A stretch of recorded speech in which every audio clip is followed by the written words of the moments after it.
ఈ ఇంటర్వ్యూని మొదలుపెట్టే ముందు, ముందుగా మాకు మీ దినచర్య గురించి, అసలు మీ కుటుంబ నేపథ్యం గురించి కాస్త తెలియజేస్తారా? తప్పకుండా. మీ అందరికీ రామానుజుల వారి గురించి తెలిసుంటుంది. హ్మ్. మన భారతదేశంలో పుట్టినటువంటి గొప్ప ఆచార్యుల్లో రామానుజుల వారు కూడా ఒకరు.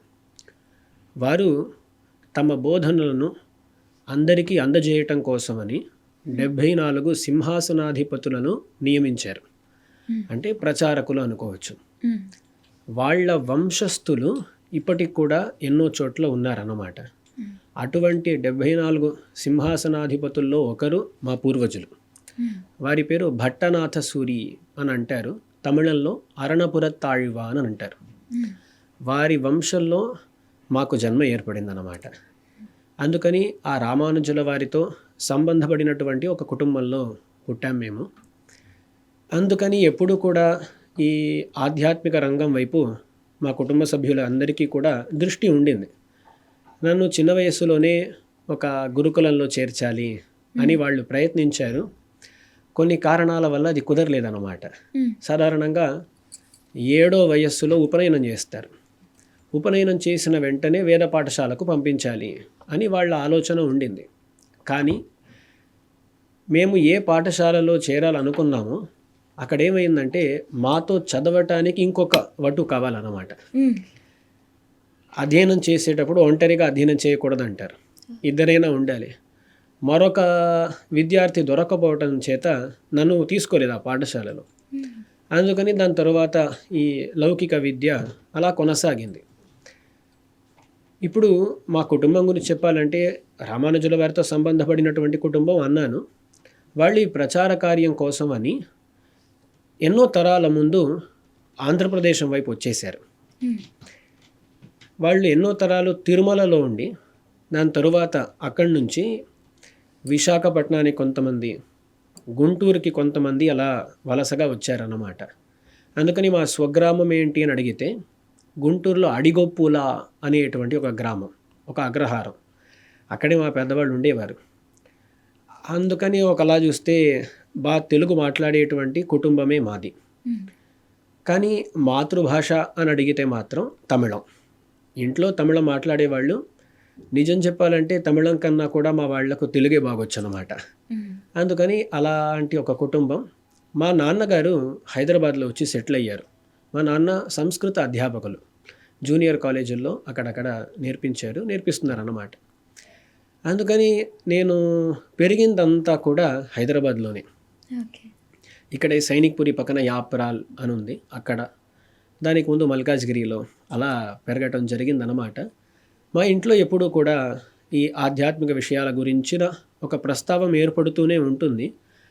చిన్న వయసులో చెప్పాను కదా, నన్ను వేద పాఠశాలలో పెట్టాలనుకున్నారు.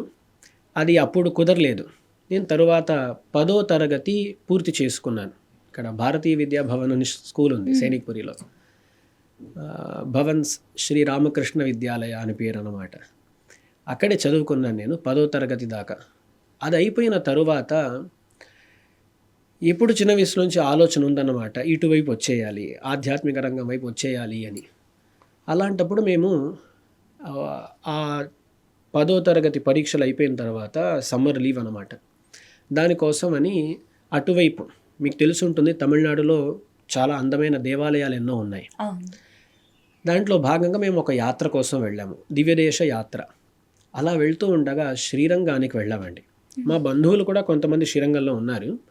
శ్రీరంగంలో వెళ్ళి అక్కడ ఉండేటువంటి వాతావరణం, అక్కడ జరిగేటువంటి ఉత్సవాలు, వాటిని ఓ 2-3 రోజులు ఉండి సేవించుకునే భాగ్యం కలిగింది. ఆ సందర్భంలో అలా మనస్సు అటువైపు వెళ్ళిపోయిందన్నమాట. హ్మ్. అప్పటికి ఇంకా నా 10వ తరగతి రిజల్ట్స్ రాలేదు.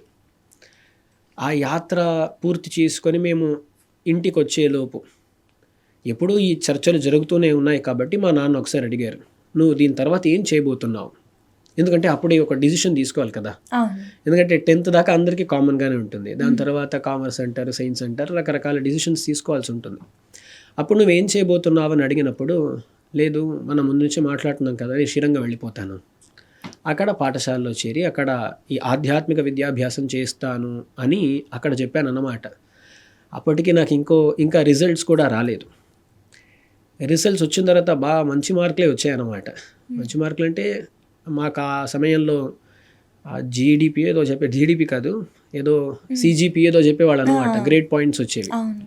దాంట్లో 10కి నాకు 9.8 వచ్చిందనమాట. ఓ. అందుకని మంచి మార్కులే. ఉమ్. కానీ నేను అటువైపు వెళ్ళాలనేసరికి మా వాళ్ళు ఒప్పుకున్నారు. మా అమ్మా నాన్నలు ఇద్దరు కూడా ప్రోత్సహించారు. కొందరు కొంచెం సందేహపడ్డారు అన్నమాట. మంచి మార్కులు వచ్చాయి, ఇలా ఇటువైపు లౌకిక విద్యలోనే కొనసాగితే బాగా ఎదగవచ్చును అనేటువంటి భావనలు ఉన్నాయి. కానీ మా వాళ్ళు ప్రోత్సహించారు. నేను శ్రీరంగం చేరుకున్నాను అన్నమాట. శ్రీరంగం చేరుకుని అక్కడ ఒక పాఠశాలలో ఒక 6 సంవత్సరాలు నేను చదువుకున్నాను. వేదాల్లో కొంత భాగము, అది కాకుండా సంస్కృతము, విశిష్టాద్వైత వేదాంతము, సాంప్రదాయిక గ్రంథాలు, ఇవన్నీ అక్కడ నేర్చుకున్నాను అన్నమాట. అక్కడ నేర్చుకున్న తరువాత నేను వెళ్ళటానికే కారణం శ్రీరంగం. అక్కడే విద్యాభ్యాసం జరిగింది. దాని తరువాత ఆ శ్రీరంగం వదిలి రావటానికి నాకు మనస్సు లేదు. భగవంతుడు కూడా కృప చేశాడు. అక్కడే నేను ఉండేట్లుగా ఒక వ్యవస్థను కల్పించాడు. అలాగే అక్కడే ఉండిపోయాను అన్నమాట. సో విద్యాభ్యాసం జరిగింది. దాని తర్వాత అక్కడే ఉండిపోయి అక్కడ మందిరంలో సేవలు అందిస్తూ ఇలా ఉపన్యాసాలు, ప్రవచనాలు అవి చెబుతూ అలా కాలాన్ని గడిపేస్తున్నాను అన్నమాట. ఇదే మా కుటుంబ నేపథ్యం. ఇప్పుడు నేను ఉండేటువంటి పరిస్థితి. అమ్మ నాన్న గారు ఇక్కడే హైదరాబాద్లో ఉంటారా గురువు గారు? అవును, ఇంకా హైదరాబాద్లోనే ఉన్నారన్నమాట. అవును, ఇక్కడ అక్కడ తమిళనాడులో మీరు శ్రీరంగంలో ఉండేది? శ్రీరంగంలో మేము ఉంటున్నాము. మా బంధువులు కొంతమంది అక్కడ ఉన్నారు. ఇప్పుడు నాకు వివాహం కూడా అయిపోయింది కాబట్టి కుటుంబ సమేతంగా మేము శ్రీరంగంలోనే ఉంటున్నాం అన్నమాట. అక్కడ ఉంటూ భగవంతునికి సేవలు అవి చేస్తున్నాము. ఇటీవల ఒక 2 ఏళ్లుగా ఒక యూట్యూబ్ ఛానల్ కూడా పెట్టామన్నమాట, భక్తామృతం అని. దాంట్లో దాదాపు 5 భాషల్లో విషయాలను తెలుపుతూ సనాతన ధర్మం గురించిన విషయాలు, ముఖ్యంగా శ్రీ వైష్ణవ సంప్రదాయం గురించి అలా చేస్తూ వస్తున్నాం అన్నమాట. ఇదే మా పరిచయం. మీ పిల్లల్ని కూడా ఇందులోకే, ఆధ్యాత్మిక రంగంలోకే పంపించాలి అని అనుకుంటున్నారా? మాకు 2 పాపలు, చాలా చిన్న పాపలు. వాళ్ళు ఇప్పటికీ వాళ్ళు ఏ రంగంకి వస్తారు, ఎలా వస్తారు అని చెప్పడానికి లేదు. కానీ మా ప్రోత్సాహం అయితే ఎప్పుడు ఇటువైపే ఉంటుంది. గురువు గారు, మీరు శ్రీరంగంకి 2 రోజులు అక్కడ యాత్రకి వెళ్ళినప్పుడు అక్కడ జరుగుతున్న ఉత్సవాలని వాటన్నిటిని చూసి మీరు రిటర్న్ వస్తున్నప్పుడే అందులోకి వెళ్ళాలి అనుకుంటున్నారని నిర్ణయం తీసుకోవడం జరిగింది కదా. ఎందుకు ఆ శ్రీరంగం చూస్తే మీకు ఎందుకు అటువంటి అనుభూతి కలిగింది? అవునండి, శ్రీరంగం అనేది చాలా అందమైన దేవాలయం. శ్రీ వైష్ణవ సంప్రదాయంలో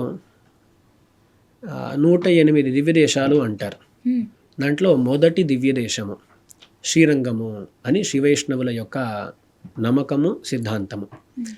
ఆ శ్రీరంగం ఎంత గొప్పది అంటే పలు రకాలుగా గొప్పది. అది మీరు చూసారంటే హిందూ దేవాలయాల్లోనే ఇంకా పూజలు అవి జరిగేటువంటి దేవాలయాలను తీసుకున్నారంటే అది అతిపెద్ద దేవాలయం శ్రీరంగం. సప్త ప్రాకార మధ్యే సరసిజముకులోద్భాసమానే విమానే అని ఒక శ్లోకం అన్నమాట. సప్త ప్రాకారాలు ఉంటాయండి. ఒకలా చెప్పాలంటే ఒక ఊరే ఉంటుంది లోపల, అంత పెద్ద దేవాలయం. ఎటువైపు చూసినా గోపురాలు కనబడుతూ ఉంటాయి, పెద్ద పెద్ద గోపురాలు ఉంటాయి. మీరు ఆ దేవాలయంలోకి వెళ్ళారంటే రంగనాథ స్వామి వేంచేస్తున్నారు. వారు కాకుండా ఇంకెన్నో చిన్న చిన్న సన్నిధులన్నీ ఉన్నాయన్నమాట. కొన్నిసార్లు మేము అనుకుంటూ ఉంటాం, కొత్తగా వచ్చేవాళ్ళు లోపలికి వెళ్ళిపోయారు అనుకోండి, ఎటువైపు బయట రావాలో వాళ్ళకి అర్థం కాదు, తప్పిపోతారు. ఎందుకంటే ప్రతి చోట గోపురమే ఉంటుంది. ఏది చూసినా ఇటువైపు నుంచి వచ్చామో అటువైపు నుంచి వచ్చామో అర్థం కాదన్నమాట. మేము దేవాలయంలోకి వెళ్ళామంటేనే వెంటనే ఎవరైనా అడుగుతారు, ఇది ఎటువైపు ఉన్నాం మేము, మాకు చెప్పండి బయటకు ఎలా వెళ్ళాలి అని. అంత పెద్ద దేవాలయం. అది ఒక అందం అండి. ఆ వీధులను చూసారంటే చాలా అందంగా ఉంటాయి వీధులు కూడా. శ్రీరంగానికి ఒక వైభవం ఏంటంటే అక్కడ ఎప్పుడు ఏదో ఉత్సవాలు జరుగుతూనే ఉంటాయి అంటారు. ఏడాదంతా ఏదో ఉత్సవం జరుగుతూనే ఉంటుంది. ఇప్పుడు నేను ఇక్కడ వచ్చాను, సరిగ్గా ఈ సమయంలోనే అప్పుడు వెళ్ళాను నేను, దాదాపు 15 ఏళ్ల ముందు. అంటే ఈ సమయం అంటే ఈ వేసవి కాలంలో. ఇప్పుడు కూడా అక్కడ ఉత్సవం జరుగుతుందండి. దాన్ని పూచ్చాతి ఉత్సవం అని తమిళంలో అంటారు.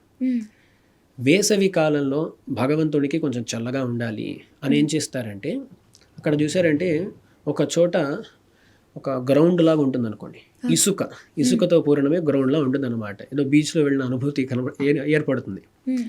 అక్కడ ఉత్సవమూర్తి రంగనాథ స్వామి ఉత్సవమూర్తిని వేంచేపు చేసి అక్కడ రప్పించి అక్కడ వారికి ఏం చేస్తారంటే ఒక చల్లటి వస్త్రం అంటే తడి వస్త్రాన్ని వారి చుట్టూ కప్పి పూలన్నీ సమర్పిస్తారన్నమాట. ఆ శ్రీరంగంలో ఉండే వాళ్ళందరూ కూడా వచ్చేసి వాళ్ళు సాధారణంగా మల్లెపూలను ఇస్తారన్నమాట. మల్లెపూలను ఇస్తారు. వాటన్నిటినీ అర్చకులు తీసుకొని అక్కడ పెరుమాళ్ళ వెనకాల పెట్టి ఒక పూల దుప్పటిలా ఉంటుందన్నమాట. దాంతో పెరుమాళ్ళను కప్పేస్తారు. నేను కావాలంటే తర్వాత మీకు ఏమైనా ఫోటో పంపిస్తాను, మీరు ఈ వీడియోలో కూడా యాడ్ చేయొచ్చు అన్నమాట. ఆ పెరుమాళ్ళు ఆ పూల దుప్పటితో పూలతో పాటు ఆ ఉండేటువంటి సన్నివేశం చూస్తేనే చాలా ఆనందం వేస్తుంది అన్నమాట. అటువంటి ఉత్సవం జరిగేటప్పుడు నేను వెళ్ళాను అక్కడికి. అలా వెళ్ళిన తర్వాత ఏమవుతుందంటే లోపలికి పెరుమాళ్ళు వెళ్తూ ఉండగా వీణా వాద్యం, వీణ ఉంటుంది కదా, వీణను వాయిస్తూ లోపలికి తీసుకువెళ్తారు అన్నమాట. చాలా అందమైన ఒక సన్నివేశం ఉంటుంది. ఆ సన్నివేశం చూసి ఆకర్షితుడిని అయిపోయాను అన్నమాట. అది చాలా ముఖ్యమైన ఒక విషయం. అక్కడ రంగనాథ స్వామి గురించి చెప్పాలంటే మన రాముని కులదైవము అని అంటారండి రంగనాథ స్వామి. పద్మపురాణం మొదలగు పురాణాల్లో చాలా స్పష్టంగా చెప్పబడి ఉన్నది. ఏంటంటే ఈ రంగనాథ స్వామి క్షీరాబ్ది నుంచి బయటకు వచ్చారంట. రంగనాథ స్వామి క్షీరాబ్ది నుంచి బయటకు వచ్చారు. ఎవరి కోసం అంటే బ్రహ్మదేవుని కోసం. ఎందుకని?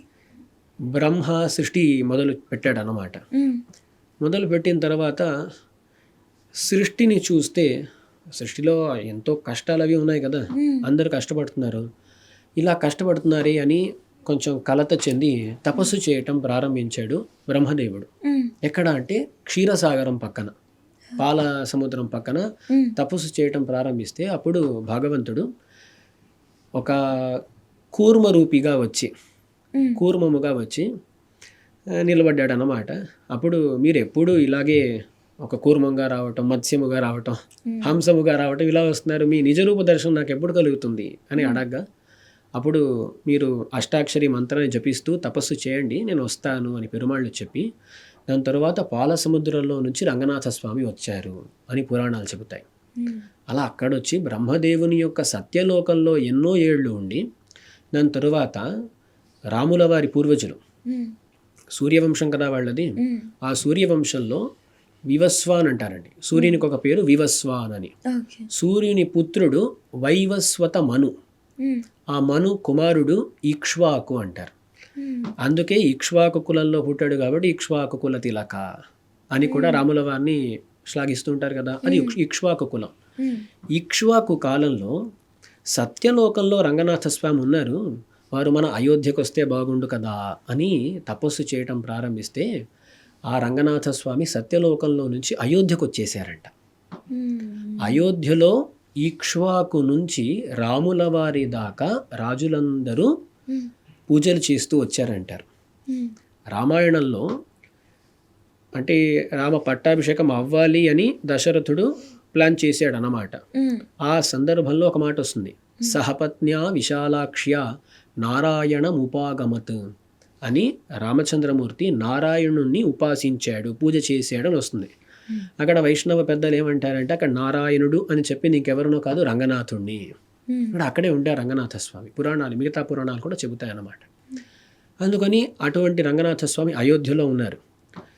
విభీషణుడికి ఏమైనా ప్రత్యుపకారం చేయాలి అనేటువంటి భావనతో చివరికి రాముల వారు విభీషణునికి ఆ రంగనాథ స్వామిని ఇచ్చి పంపించారంట. ఆ విభీషణుడు దాన్ని తీసుకొని స్వీకరించి లంకకు వెళ్తూ ఉండగా, ఉభయ కావేరి అండి, కావేరీ నది అందరికీ తెలుసు. ఒక చోట మాత్రం కావేరి అలా విడిపోయి మళ్ళీ కలుస్తుంది, మధ్యలో ఒక ద్వీపం ఏర్పడి ఉంటుంది. అలా విభీషణుడు ఎగురుకుంటూ వెళ్తున్నాడు అన్నమాట లంకకు. వెళ్లే సమయాన మధ్యాహ్నం అయిపోయింది. మధ్యాహ్నం అయితే మాధ్యాహ్నిక సంధ్యావందనం చేయాలి. సంధ్యావందనం చేయాలి, ఈ ప్రదేశం బాగుంది, ఇరువైపులా కావేరి ప్రవహిస్తుంది అని అనుకొని విభీషణుడు అక్కడ రంగనాథ స్వామిని వేంచేపు చేస్తే రంగనాథ స్వామి ఈ చోట నాకు చాలా నచ్చింది, ఇక్కడే ఉండిపోతానన్నారంట. అప్పటి నుంచి అక్కడ శ్రీరంగ విమానం అంటారు. ఆ విమానం అంటే గర్భగృహం ఉంటుంది కదా, గర్భగుడి పైన ఉండేటువంటి ఆ స్ట్రక్చర్, దాన్ని విమానము అంటారు. విమానము అంటారండి. అవును. ఇప్పుడు ఆనంద నిలయ విమానము, పుణ్యకోటి విమానము, శ్రీరంగ విమానము, ఇలా ఒక్కో చోట ఇప్పుడు తిరుమలలో తీసుకుంటే ఒక విమానం ఉంటుంది, కాంచీపురం తీసుకుంటే పుణ్యకోటి విమానం, ఇలా ఇవన్నీ విమానము అంటారండి. సో అటువంటి శ్రీరంగ విమానంతో పాటు రంగనాథ స్వామి ఉభయ కావేరి మధ్యలో ఉండిపోయారన్నమాట. సో ఇంత పెద్ద చరిత్ర. అందుకే ఇప్పుడు మన రామ జన్మభూమిలో బాలరాముని ప్రతిష్ఠ జరిగేటప్పుడు శ్రీరంగానికి వచ్చి శ్రీరంగంలో నుంచి కూడా ఆ మట్టిని వెళ్ళారు.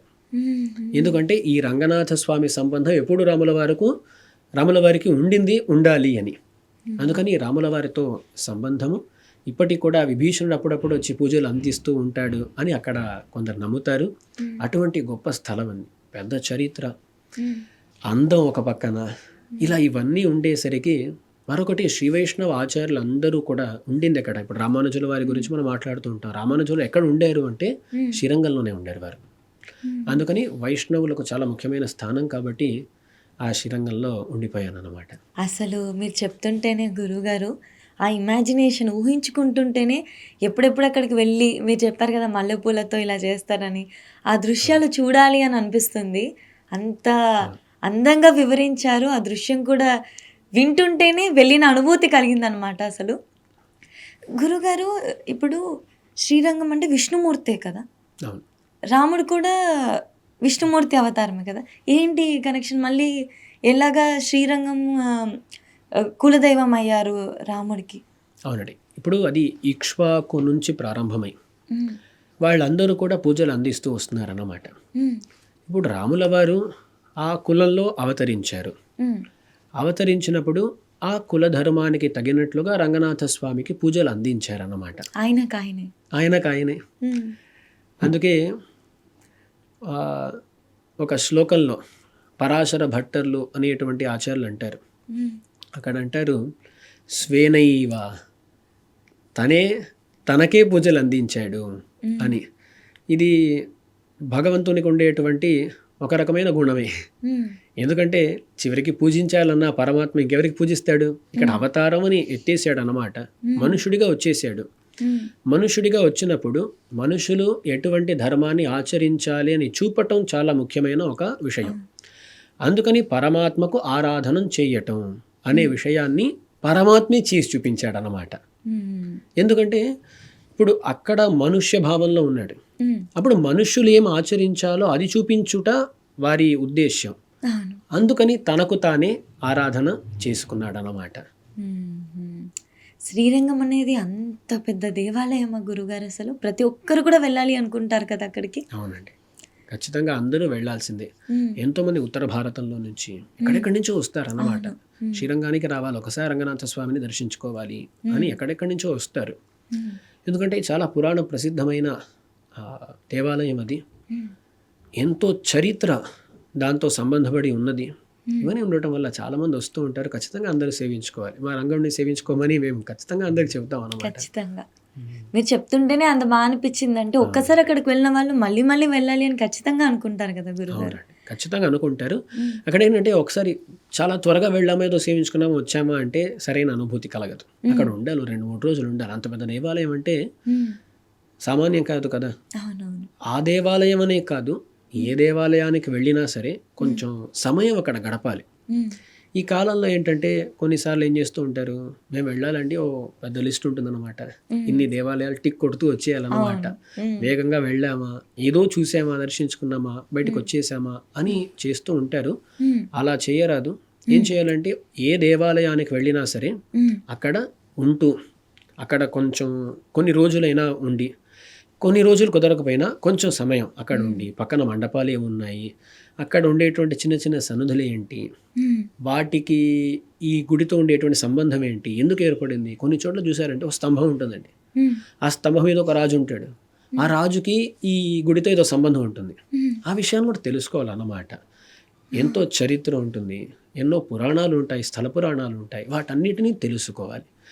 ఏదో మ్యూజియంకి వెళ్ళి ఏదో ఒక వస్తువును చూసి తిరిగి వచ్చేట్లుగా ఒక గుడిని భావించరాదు. అందుకని శ్రీరంగం అయితే ఇంకా పెద్ద గుడి కాబట్టి అక్కడ ఉండి ఉత్సవాల్ని సేవించుకోవాలి. శ్రీ వైష్ణవులు ఒక కోరిక, శ్రీ వైష్ణవులకు ఒక కోరిక ఉంటుందన్నమాట. ఏంటంటే శ్రీరంగంలో 1 సంవత్సరం పూర్తిగా ఉండాలి అని. ఎందుకంటే ఒక సంవత్సరం అంటే అన్ని ఉత్సవాలు ఒకసారి పూర్తయిపోతాయి కదా, అవునవును. అన్నిటినీ సేవించుకునేటువంటి అదృష్టం. భాగ్యం కలుగుతుంది అని. మ్మ్. ఒక కథ గురుగారు? మాత్రం చెప్పొచ్చా? చెప్పండి. ఒక కథ చెప్తాను. మ్మ్. విజయరంగ చొక్కనాథర్ మ్మ్. అని ఒక రాజండి. మ్మ్. శ్రీరంగంలో కార్తీక మాసంలో మ్మ్. కైశిక ఏకాదశి అనేటువంటి ఒక ఏకాదశి, ఆ రోజు విశేషంగా పురాణ పఠనం అవన్నీ జరుగుతాయి. మ్మ్. మరుసటి రోజు పొద్దున్న ద్వాదశి నాడు పొద్దున్న మా రంగనాథ స్వామి ఉత్సవమూర్తి వారు అలా యాత్రలో వస్తారన్నమాట. వచ్చి ఒక చోట మెట్లు ఉంటాయి. మ్మ్. ఆ మెట్లు ఎక్కేటప్పుడు సాధారణంగా అలా ఎక్కరన్నమాట. మ్మ్. మీరు ఎప్పుడైనా ఏనుగును చూసారా? ఒక ఏనుగు ఒక చోట నిల్చొని ఉందంటే ఊగుతూ ఉంటుంది అనమాట, ఇలా ఇలా. అవునవును. మ్మ్. అలా ఒక ఆ మెట్లు ఎక్కేటప్పుడు రంగనాథ స్వామి కూడా ఇలా ఇలా ఊగుతూ ఉంటారు. మ్మ్. అప్పుడు అక్కడ కొందరు స్వాములు ఉన్నారు, అరయ్యర స్వాములు అంటారు వాళ్ళను. మ్మ్. వాళ్ళు చేతిలో తాళం పెట్టుకొని అలా వాళ్ళ గానం చేస్తూ ఉంటారు అన్నమాట. మ్మ్. పెరుమాళ్ళను శ్లాఘిస్తూ ఉంటారు, వారి గుణాలను చెబుతూ శ్లాఘిస్తూ ఉంటారు. అప్పుడు పెరుమాళ్ళు ఇలా ఇలా ఊగుతూ ఒక్కో మెట్టును అలా ఎక్కుతారన్నమాట. మ్మ్. ఎక్కే ఆ సందర్భాన్ని సేవించుకోవాలని ఎన్నో చోట్ల నుంచి ప్రజలు వస్తారు. ఆ సందర్భంలో పెరుమాళ్లపై పూలను చల్లట ఇలాంటివి చేస్తూ ఉంటారు. చాలా అందమైన ఒక దృశ్యం. మ్మ్. దాన్ని సేవించుకోవాలని ఎక్కడెక్కడి నుంచి వస్తారు కదా. మ్మ్. అలాగే ఈ విజయరంగ చొక్కనాథర్ అనేటువంటి రాజు కూడా వచ్చేసాడండి. ఆ.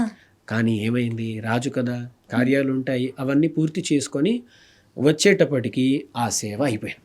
అయ్యో. నమ్మిన వాళ్ళు లోపలికి వెళ్ళిపోయారు. మ్మ్. ఇప్పుడేం చేయటం? అతను అనుకుంటే మళ్ళీ చేయించమంటే చేసేవారేమో ఆ కాలంలో. మ్మ్.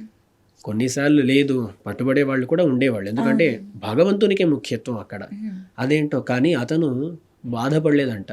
మనం వచ్చాం సేవించుకోవాలనుకున్నాం, ఈ ఒక్క రోజు ఉంటే ఈ సేవ మాత్రం దొరికేది.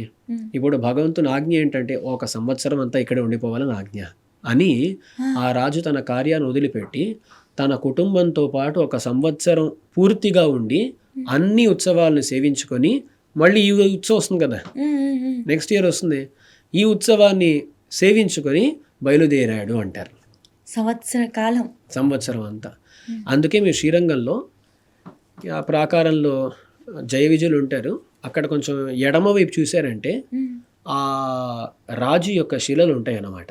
ఆ రాజు కుటుంబ సభ్యులు అన్నమాట. వాళ్ళందరికీ ఒక గ్లాస్ డబ్బాలో పెట్టారనమాట, ఒక గ్లాస్ బాక్స్లో వాళ్ళు నిల్చొని ఉంటారన్నమాట. మ్మ్. ఎందుకు అంటే వాళ్ళు చేసిన ఆ కార్యానికి ప్రతీకగా. మ్మ్. అప్పుడు ఇది ఒక శిల అండి, మ్మ్. దీనికి ఇంత చరిత్ర ఉందంటే అక్కడ ఉండేటువంటి ఒక్కో మండపానికి, మ్మ్. ఒక్కో ప్రాకారానికి, ఒక్కో గోపురానికి ఎంత చరిత్ర ఉంటుందో ఎన్ని ఆలోచించవచ్చు. కథలు ఉండొచ్చు అసలు. అవునండి. మ్మ్.